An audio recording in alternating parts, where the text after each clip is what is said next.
பேரலை நேயர்களுக்கு வணக்கம். நடிகர் விஜயோடைய வேட்புமனு நம்ம ஏற்கனவே பலமுறை உட்கார்ந்து பேசுவோம் எபிசோடில் குறிப்பிட்டிருந்தோம். நடிகர் விஜயனுடைய வேட்புமனு வரும்போது பல்வேறு அதிர வைக்கும் தகவல்கள் அதில் வெளியாக காத்திருக்கிறது அப்படின்னு.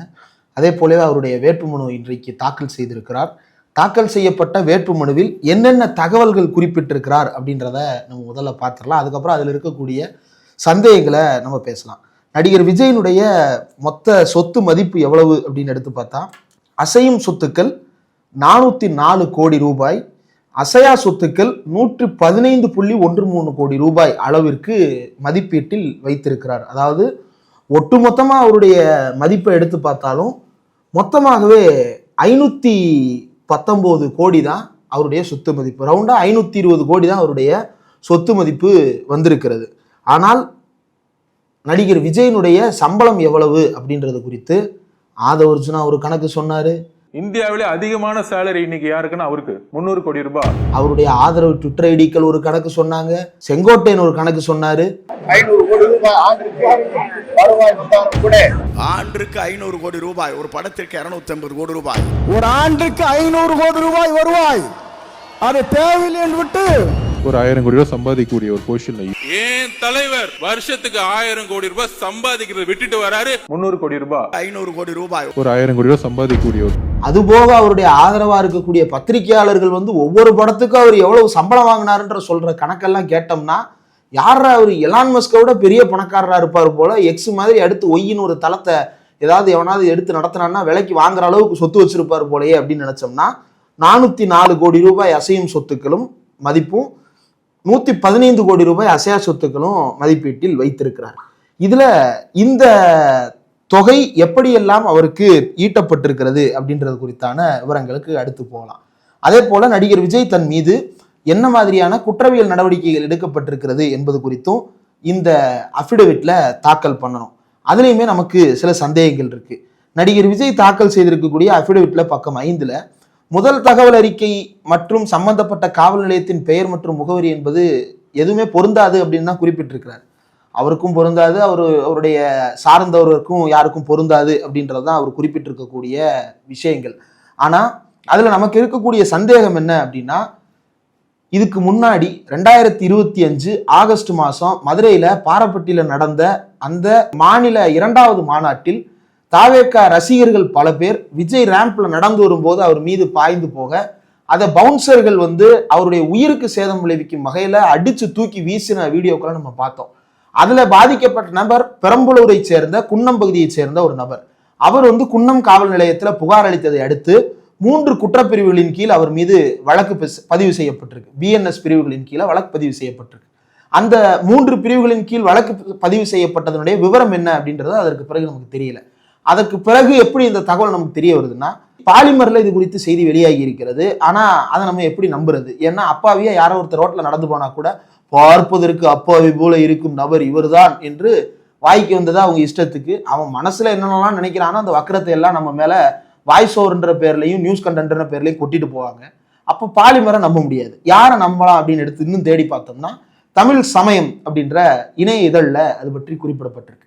தமிழ் சமயத்துல என்னென்ன பிரிவுகளின் கீழ் வழக்கு பதிவு செய்யப்பட்டிருக்கு அப்படின்ற தகவலும், எந்த காவல் நிலையத்துல வழக்கு பதிவு செய்யப்பட்டிருக்குன்ற தகவலும் நமக்கு கிடைக்குது.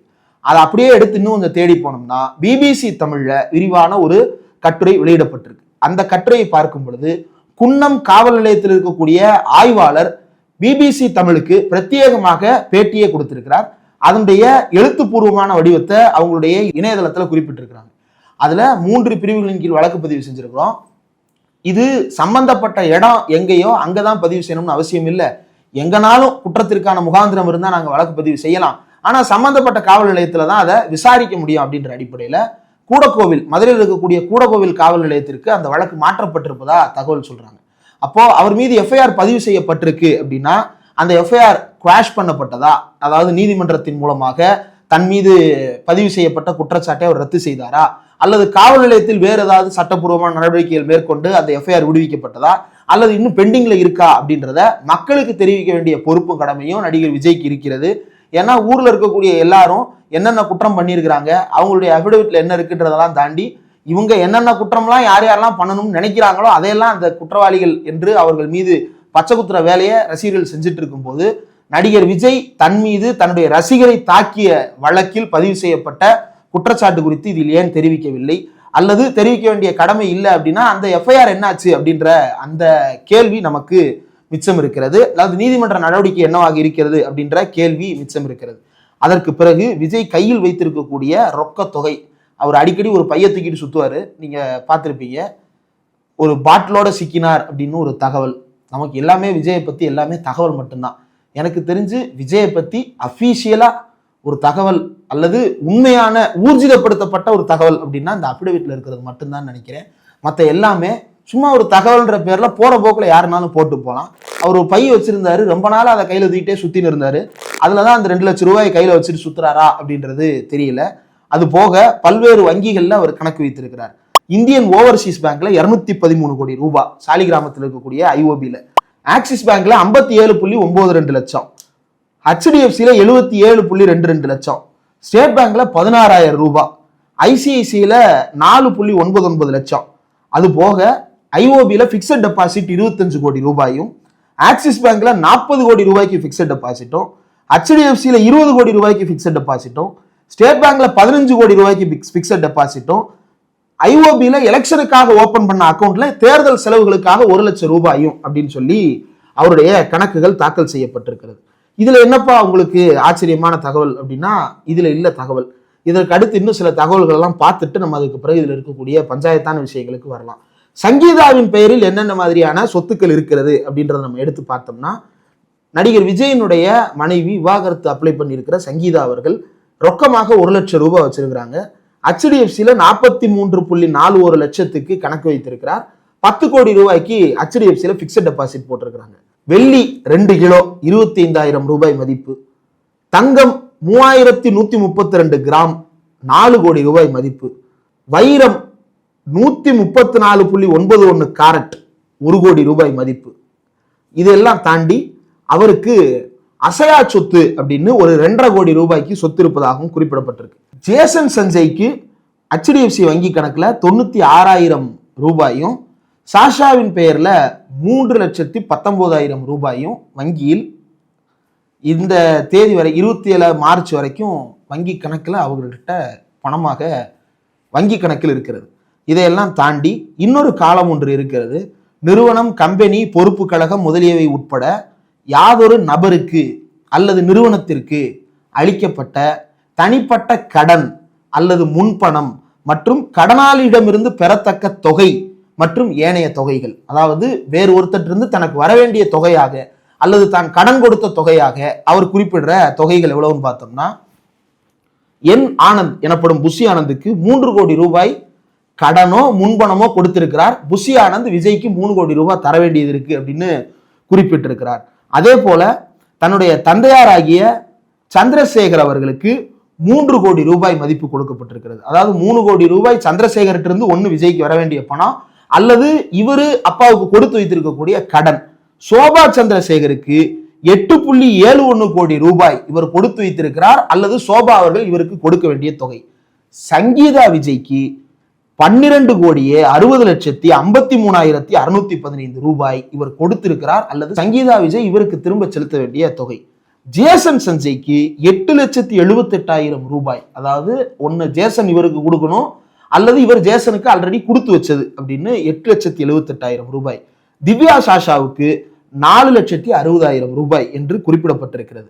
இந்த தொகையெல்லாம் இவர் கடனாக கொடுத்தாரா அல்லது வேறு எதற்கு முன்பணமாக கொடுத்தாரா அல்லது வேறு ஏதோ காரணங்களுக்காக அவர்கள் இவருக்கு திருப்பி கொடுக்க வேண்டிய தொகையா அப்படின்றத அவரு பிறகு அவருடைய கேள்வி பதில் செஷன் என்னைக்கா வச்சாருன்னா நம்ம கேட்கலாம்.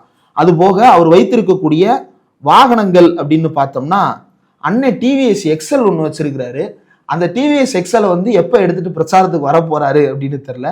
கார் அப்படின்னு எடுத்துட்டோம்னா BMW 530 வந்து 80 லட்சம் ரூபாய் மதிப்பு 2020 வாங்கியிருக்கிறாரு. டொயோட்டா லெக்ஸஸ் 350 2024 3 கோடி ரூபாய்க்கு வாங்கியிருக்காரு. டொயோட்டா வெல்ஃபயர் வேற வச்சிருக்கிறாராம் 2024 1 கோடி 60. எப்ப ட்ரெண்டுக்கு வந்துருச்சோ வெல்ஃபயர் அப்போ உடனே வாங்கிட்டாரு போல. BMW 17 வச்சிருக்கிறாரு, அது 2024 2 கோடி ரூபாய்க்கு வாங்கி இருக்கிறார்.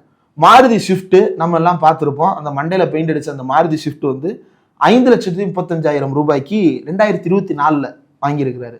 இது போக இருசக்கர வாகனம் TVS XL super TN14 AP 4284 வீட்டில் இருக்கிறவங்களுக்காக வாங்கி வச்சிருக்கிறாரா அல்லது இவரே வெளியே கடைக்கு எதுவும் போயிட்டு வரதுக்கு வாங்கி வச்சிருக்கிறான்னு இவர் டிவிஎஸ் எக்ஸல்ல வந்து நம்ம பார்த்தது இல்லை. ஸ்விஃப்ட்ல நம்ம பார்த்துருக்கோம். இல்ல புஷி ஆனந்த் வந்து அந்த வீட்டுக்கு இந்த வீட்டுக்கு அப்படியே ஷிஃப்ட் அடிக்கிறதுக்காக இவர் பக்கத்து ஏரியால இருந்து இப்படி உள்ள போறது கார்ல போற மாதிரி புஷி ஆனந்த் போயிட்டு வர்றதுக்காக எக்ஸலை வாங்கி வச்சிருக்கிறாரா அப்படின்றதெல்லாம் அவங்க கணக்கு தான். இது போக விஜய் வந்து தனிப்பட்ட முறையில் 883 கிராம் தங்கம் வைத்திருக்கிறார். 1,20,00,000 ரூபாய் மதிப்பு. வெள்ளி பொருட்கள் 15 லட்சம் ரூபாய்க்கு விஜய் வைத்திருக்கிறார் அப்படின்ற தகவல்கள் குறிப்பிடப்பட்டிருக்கு. அப்போ மொத்த அசையும் சொத்துக்களின் மதிப்பு விஜய்க்கு 404.58 கோடி ரூபாய். அதே இது சங்கீதா விஜய்க்கு அசையும் சொத்துக்கள் 15,51,79,421 ரூபாய். இதை தாண்டி விஜய்க்கு இருக்கக்கூடிய வீடுகள் நிலங்கள் குறித்த தகவல்களும் வெளியாகி இருக்கு. இதுவரை நமக்கு தெரியாத அளவிற்கு பல இடங்களை பற்றிய தகவல்கள் வெளியாகி இருக்கு. சொந்தமாக வாங்கி இருக்கிறார். 1997 2 இடங்கள் சொந்தமாக வாங்கி இருக்கிறார். கொடைக்கானல்ல வில்பட்டி அப்படின்ற கிராமத்துல ஃபீல்டு 3 ஃபீல்டு 4 அப்படின்னு 0.25 ஏக்கருக்கு 2 இடங்கள் வாங்கி இருக்கிறார். வாங்கப்பட்ட சமயத்தில் அதனுடைய மதிப்பு 15,000 ரூபாய். நடப்பு சந்தை மதிப்பு 2 இடமும் 10 லட்சம், மொத்தம் 20 லட்சம் ரூபாய்க்கு. இதெல்லாம் வேளாண்மை சார்ந்த இடங்கள், ஏதோ எஸ்டேட் வச்சிருக்கிறார். வேளாண்மை அல்லாத பிற நிலங்கள் அப்படின்னு சொல்லிட்டு 3 இடங்கள் குறிப்பிடப்பட்டிருக்கு. போரூர் கிராமம், சாலிகிராமம் கிராமம், நீலாங்கரை கிராமம். அதாவது 3மே வந்து ஒன்று. போரூர்ல வைத்திருக்கக்கூடிய அந்த நிலம் அளவு எவ்வளவுனா 33,955 சதுரடி. சாலிகிராமத்தில் இருக்கக்கூடியது 2,400 சதுரடி. நீலாங்கரையில 9,600 சதுரடி. இது எதுவுமே பூர்வீக சொத்து கிடையாது, சொந்தமாக வாங்கப்பட்டது அப்படின்னு குறிப்பிடப்பட்டிருக்கிறது. அதுல போரூர்ல இருக்கக்கூடிய அந்த நிலத்தினுடைய இன்றைய மதிப்பு 15 கோடி ரூபாய். சாலிகிராமத்தில் இருக்கக்கூடிய அந்த இடத்தினுடைய இன்றைய மதிப்பு 2 கோடி ரூபாய். நீலாங்கரையில் இருக்கக்கூடிய இடத்தினுடைய மதிப்பு 5 கோடி ரூபாய். இது போக அண்ணன் வந்து வணிக கட்டடங்கள், அதாவது அபார்ட்மெண்ட் காம்ப்ளெக்ஸஸ் எல்லாம் வைத்திருக்கிறார். பாடி கிராமத்தில் சென்னையில ஒரு இடம், தியாகராய நகர்ல ஒரு இடம், சோழிங்கநல்லூர்ல ஒரு இடம், கொப்பூர்ல ஒரு இடம். அதுல பாடியில வந்து 11,854 சதுரடிக்கு அந்த அடுக்குமாடி கட்டடங்கள். தியாகராய நகர்ல 7,366 சதுரடிக்கு அடுக்குமாடி கட்டடம். சோழிங்கநல்லூர்ல 7,200 சதுரடி, கொப்பூர்ல 1,188 சதுரடி. அதாவது கொப்பூர்ல வந்து 2.30 ஏக்கர் அவர் வந்து கட்டடத்தினுடைய பரப்பளவு. இதெல்லாமே சொந்தமாக வாங்கி இருப்பதாக குறிப்பிட்டிருக்கிறார். கொப்பூர் இடம் மட்டும் 2023 வாங்கி இருக்கிறாரு. மற்றதெல்லாம் அதற்கு முன்னாடி வாங்கப்பட்டது. சொத்தினுடைய இன்றைய மதிப்பு எவ்வளவு அப்படின்னு எடுத்து பார்த்தா கொப்பூர்ல இருக்கக்கூடிய அந்த இடத்தினுடைய மதிப்பு 35 கோடி ரூபாய். அதே போல டீனர்ல இருக்கக்கூடியது 35 கோடி ரூபாய். அடுத்து பாடியில இருக்கக்கூடிய இடத்தினுடைய மதிப்பு 7 கோடி ரூபாய். சோழிங்கநல்லூர்ல இருக்கக்கூடிய அதனுடைய மதிப்பு 5 கோடி ரூபாய். இதெல்லாம் வந்து அவர் வைத்திருக்கக்கூடிய வணிக கட்டடங்கள் அப்படின்னு குறிப்பிடப்பட்டிருக்கு. அது போக குடியிருப்பு கட்டடங்கள், அதாவது அவர் வசித்து வரக்கூடிய குடியிருப்பு கட்டடங்கள் என்னென்ன வச்சிருக்கிறார் அப்படின்னா, நீலாங்கரையில ஒரு வீடு, சாலிகிராமத்துல ஒரு வீடு, மயிலாப்பூர்ல ஒரு வீடு, ஊரூர் கிராமத்துல ஒரு வீடு, பள்ளிப்பட்டில் ஒரு வீடு, சோழிங்கநல்லூரில் வீடு 2, படூரில் ஒரு வீடு, கொரட்டூரில் ஒரு வீடு என்று 10 இடங்களுக்கு மேல அவர் வந்து வைத்திருக்கிறார். அதுல 3 வந்து அபார்ட்மெண்ட்ல வாங்கி இருக்கிறாரு. அதை எப்படி தெரிஞ்சுக்க முடியுதுன்னா, யூடிஎஸ்ன்னு வேல்யூ போட்டிருக்காங்க, அன்டிவைடட் ஷேர். அது நீங்க அபார்ட்மெண்ட்ல வாங்கும்போது தான் அந்த அன்டிவைடட் ஷேர் அப்படின்ற கான்செப்ட் வரும். தனி இடத்துல வந்து முழுமையா உங்க ஷேர் தான். அன்டிவைடட் ஷேர்னா மொத்த அபார்ட்மெண்ட் காம்ப்ளெக்ஸ்ல அதை நிலமா பார்க்கும்போது உங்களுடைய மதிப்பு என்ன அப்படின்றத குறிப்பிடுவாங்க. அப்போ 3 மொத்தம் 10 இடங்கள் வைத்திருக்கிறார். அது வந்து குறைந்தபட்சம் 3,000 சதுரடியில 3,400 சதுரடியில இருந்து அதிகபட்சம் 18,000 சதுரடி வரைக்கும். கொரட்டூர்ல இருக்கக்கூடிய அந்த வீட்டினுடைய அளவு வந்து 18,000 சதுரடி. படூர்ல இருக்கக்கூடிய குடியிருப்பு கட்டடங்கள் அமைவிடத்தினுடைய நில அளவு வந்து என்னன்னா 2.65 ஏக்கர். கட்டடத்தினுடைய மொத்த பரப்பும் கொடுக்கப்பட்டிருக்கு. அதாவது இது வந்து மொத்த அமைவிடம், கட்டடத்தினுடைய பரப்பு எவ்வளவுன்னு. அதுலதான் இன்னொரு தகவல் வெளியாகி இருக்கு. பள்ளிப்பட்டு கிராமத்தில் சங்கீதாவுக்கு பிளாக் நம்பர் 107ல ஒரு 1,300 சதுரடி கட்டட பரப்பளவு கொண்ட கட்டடம் அவர் பெயரில் இருக்கிறது என்று குறிப்பிடப்பட்டிருக்கு. இது வந்து 8/6/2000 வாங்கியதாக குறிப்பிடப்பட்டிருக்கு. இதனுடைய இன்றைய தோராய மதிப்பு 2.50 கோடி. அதுதான் நம்ம முதலே குறிப்பிட்ட சங்கீதாவின் பெயரில் இருக்கக்கூடிய அசையா சொத்து 2.50 கோடி. இதை தவிர சங்கீதாவின் பெயரில் வேறு எந்த அசையா சொத்துக்களும் சென்னையில் இல்லை என்று குறிப்பிடப்பட்டிருக்கு. இதுல கூடுதலான தகவல் என்ன அப்படின்னா, ஜெயாநகர் ப்ராப்பர்ட்டிஸ் பிரைவேட் லிமிடெட் அப்படின்னு ஒரு கம்பெனி இருக்கு. இந்த கம்பெனி ரியல் எஸ்டேட் கம்பெனி அல்லது சிவில் இன்ஜினியரிங் தொடர்பான பணிகளில் ஈடுபட்டு இருக்கக்கூடிய கம்பெனி அப்படின்றத நம்ம ஜோபா கார்ப் மாதிரியான பல்வேறு இணையதளங்கள்லயே நமக்கு அந்த கம்பெனி நம்பரை போட்டாலே நமக்கு கிடைச்சிடும். அந்த ஜோபா கார்ப்பில் இருக்கக்கூடிய தகவலின்படி அல்லது கம்பெனி இண்டெக்ஸ்ல இருக்கக்கூடிய பல்வேறு இணையதளங்கள் இருக்கக்கூடிய தகவல்களின்படி ஜெயாநகர் ப்ராப்பர்ட்டிஸ் அப்படின்ற அந்த நிறுவனம் ரியல் எஸ்டேட் சிவில் இன்ஜினியரிங் தொடர்பான பணிகளில் ஈடுபட்டு இருக்கிறாங்க. இந்த ரியல் எஸ்டேட் கம்பெனியினுடைய ஷேர் கேபிட்டல் எவ்வளவு அப்படின்னா 30 லட்சம் ரூபாய், பெய்டப் கேபிட்டல் 20 லட்சம் ரூபாய். இதுல விஜய் வைத்திருக்கக்கூடிய பங்குகளின் மதிப்பு மட்டும் 19,69,000 ரூபாய். அதுல சங்கீதா 97,000 ரூபாய்க்கு பங்கு வைத்திருக்கிறார். அந்த கம்பெனியினுடைய தகவலின்படி நம்ம எடுத்து பார்த்தோம்னா சங்கீதா விஜய் அந்த நிறுவனத்தினுடைய டைரக்டராக இருக்கிறார்.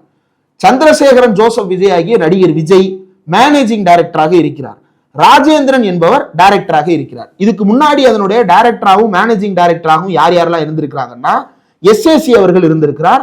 ஒரு கட்டத்தில் சோபா சந்திரசேகர் இருந்திருக்கிறார். 2016 சோபா சந்திரசேகர் அதிலிருந்து வெளியேறுகிறார். மேனேஜிங் டைரக்டராக விடுபட்ட சந்திரசேகர் 2013 போயிட்டு 2016 வரைக்கும் வெறும் டைரக்டரா கண்டினியூ ஆகிறாரு. அதற்கு பிறகு டைரக்டரா சங்கீதா விஜயும் மேனேஜிங் டைரக்டரா விஜயும் செயல்பட்டு கொண்டிருக்கிறார்கள். இது ஒரு முக்கியமான தகவல். இதுவரை இந்த ஜெயாநகர் ப்ராப்பர்ட்டிஸ்ல என்ன செய்யறாங்க அப்படின்றது குறித்து நமக்கு தகவல் இல்லை. இதுல ஹைலைட்டான விஷயம் என்ன அப்படின்னா வருமான வரி நிலுவைகள். நீங்க தமிழ்நாட்டில் இருக்கக்கூடிய முக்கியமான அரசியல் கட்சி தலைவர்கள் யாருமே இந்த வருமான வரி நிலுவையில் வைத்திருக்க மாட்டார்கள். நீங்க நடிகர் ரஜினிகாந்த் மாதிரியான நபர்களுக்கு சில நேரங்கள் சர்ச்சை வந்திருக்கலாம். ஆனா அரசியலில் ஈடுபட்ட கமலஹாசன் மாதிரியான நபர்களுக்கு இந்த வருமான வரி நிலுவை அப்படின்றது கிளீனா இருக்கும். ஏன்னா அரசியல்ல இருக்கிறவங்க தன்னுடைய வருமான வரியை சரியாக செலுத்துறத மக்களுக்கு தான் எவ்வளவு டிரான்ஸ்பரண்டா இருக்கே அப்படின்றத நிரூபிக்கிறதுக்கான ஒரு வாய்ப்பாக பயன்படுத்தி கொள்வார்கள். அந்த மாதிரியான வாய்ப்பு எனக்கு தேவையில்லை. நான் ஒரு 1ஆம் நம்பர் ஏமாற்று பேர்வழி அப்படின்னு அவரே சொல்ல விரும்புறாரான்னு தெரியல. வருமான வரி நிலுவைகள் ஆஸ் பர் பெங்களூரு சிபிசி 2011-12 91.36 லட்சம், 2015-16 88.96 லட்சம், 2015-16 கிட்டத்தட்ட 1.5 கோடி ரூபாய், 2022 14.13 லட்சம் அப்படின்னு கிட்டத்தட்ட 3 கோடிக்கு மேல இவர் வருமான வரி நிலுவையில் வைத்திருக்கிறார் அப்படின்றது ரொம்ப முக்கியமான தகவல்.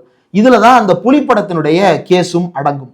இந்த வருமான வரியை நிலுவையில் வைத்துக் கொண்டுதான் நடிகர் விஜய் நாட்டை யாரோ ஏமாற்ற பார்க்கிறார்கள், மக்களுடைய வரிப்பணம் மக்களுக்கு போக மாட்டேங்குது அப்படின்னு சொல்லிட்டு வரியே கட்டாத இவர் மக்களுடைய வரிப்பணத்தை பற்றி இஷ்டத்திற்கு வாய்க்கு வந்ததை பேசிக் கொண்டிருக்கிறார் அப்படின்றத பார்க்கிறோம். அப்ப இதுல நமக்கு இருக்கக்கூடிய கேள்வி, எஃப்ஐஆர் மீது சார்ஜ் ஷீட் ஃபைல் பண்ணப்பட்டதா அல்லது எஃப்ஐஆரே குவாஷ் ஆச்சா? அது ஏன் இதுல வரல அப்படின்னா ஒன்னு சார்ஜ் ஷீட் ஃபைல் ஆகாம இருக்கணும், அல்லது நீதிமன்றத்துக்கே போகாம இருக்கணும், அல்லது இது குவாஷ் ஆகிருக்கணும். அப்ப எதன் அடிப்படையில் அந்த எஃப்ஐஆர் இதுல மென்ஷன் பண்ணாம விட்டார்? அடுத்து ஜெயாநகர் ப்ராப்பர்ட்டிஸ்ல மேனேஜிங் டைரக்டராக இருந்து நடிகர் விஜய் என்ன தொழில் செய்தார் அப்படின்ற தகவல் நமக்கு தெரிய வரல. வருஷத்துக்கு 500 கோடி ரூபாய் வருமானத்தை விட்டுட்டு வர்றதா சொல்றாங்க. கடைசியா இவர் நடிச்ச ஜனநாயகன் படத்துல இவர் 500 செங்கோட்டையன் தானே சொன்னாரு 500 கோடி ரூபாய்னு. 500 கோடி ரூபாய் செங்கோட்டையன் சொன்னபடி இவர் சம்பளம் வாங்கி இருந்தாருன்னா அந்த கணக்கு எங்க? அல்லது அந்த கணக்கை மறைச்சிட்டீங்களா? ஏன்னா அபிடவிட்ல தெளிவா கேட்டிருக்காங்க, வருமான வரிக்கு கணக்கு காட்டப்பட்டது எவ்வளவு அப்படின்னு கேட்டிருக்கிறாங்க.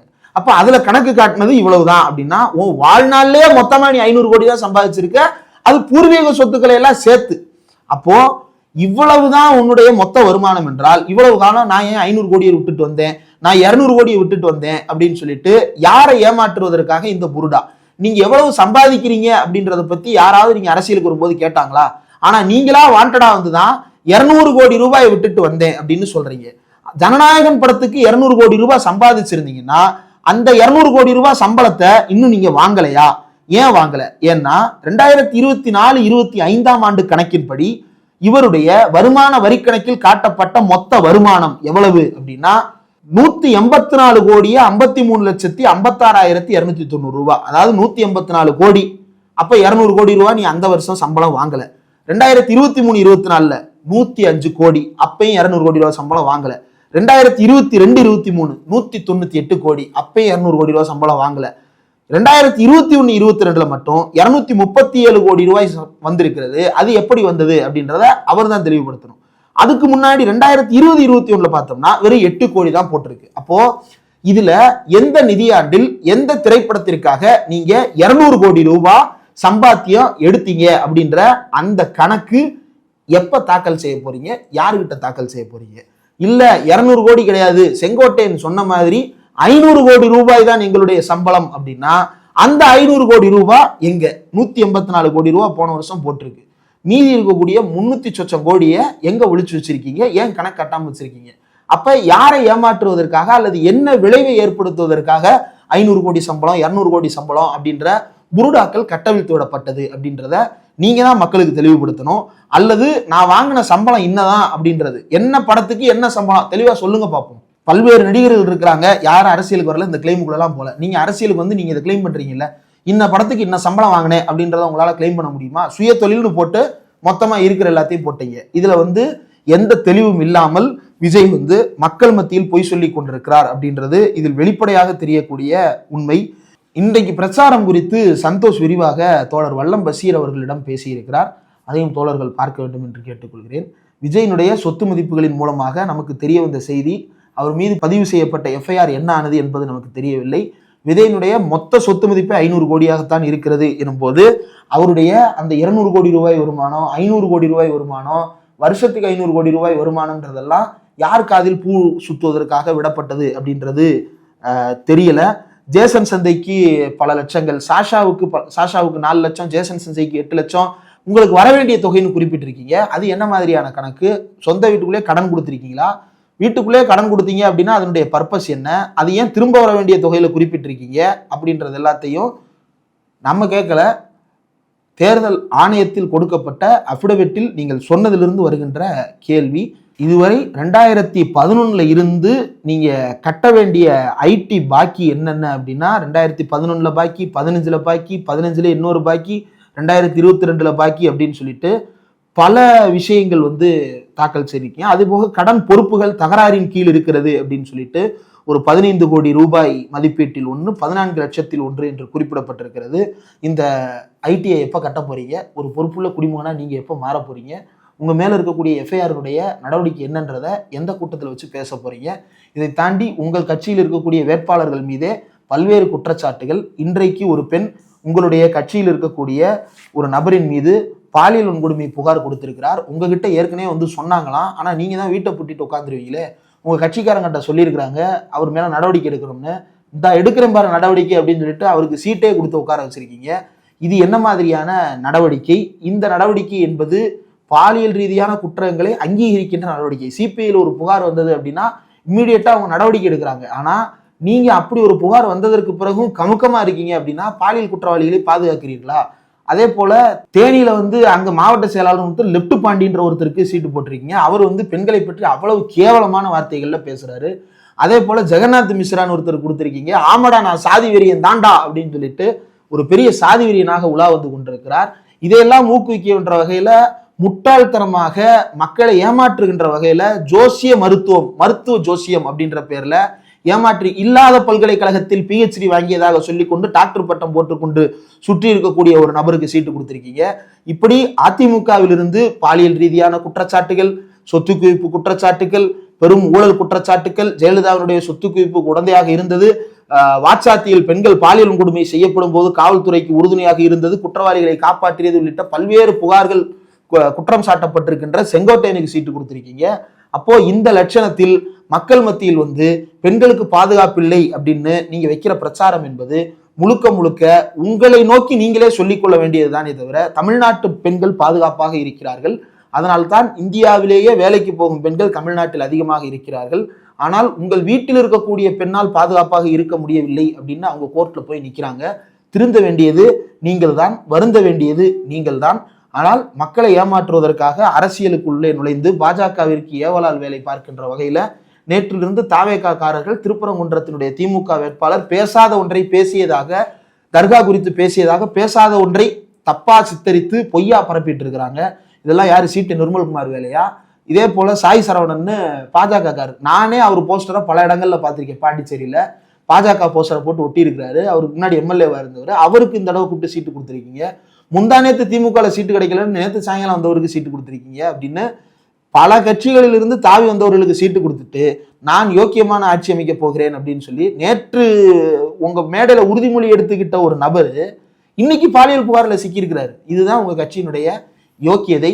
10க்கும் மேற்பட்ட கொலை சம்பவங்களிலும் ஆள்கடத்தல் சம்பவங்களிலும் 15 கிலோ கஞ்சா கடத்தின சம்பவத்திலையும் கைதான ஒருத்தர் இன்னைக்கு பிணையில் இருக்கிறாரு, அவருக்கு சீட்டு கொடுத்திருக்கீங்க. இப்போ இது மாதிரியான குற்றப்பின்னணி கொண்டவர்களை உங்கள் பக்கத்தில் வைத்துக்கொண்டு நீங்கள் தமிழ்நாட்டை பார்த்து தமிழ்நாடே இப்படி ஆகிவிட்டதே என்று புலம்புவதெல்லாம் என்ன, புதுப்பேட்டை படத்துல ஸ்கிரீனை பூட்டினா ஒரு மாதிரி ஸ்கிரீனை திறந்தா ஒரு மாதிரின்றதெல்லாம் கண்ணு முன்னாடி நடத்தி காட்டியிருக்கீங்க. மக்கள் பார்த்துட்டு தான் இருக்கிறாங்க, பார்த்து தான் ஓட்டு போட போறாங்க.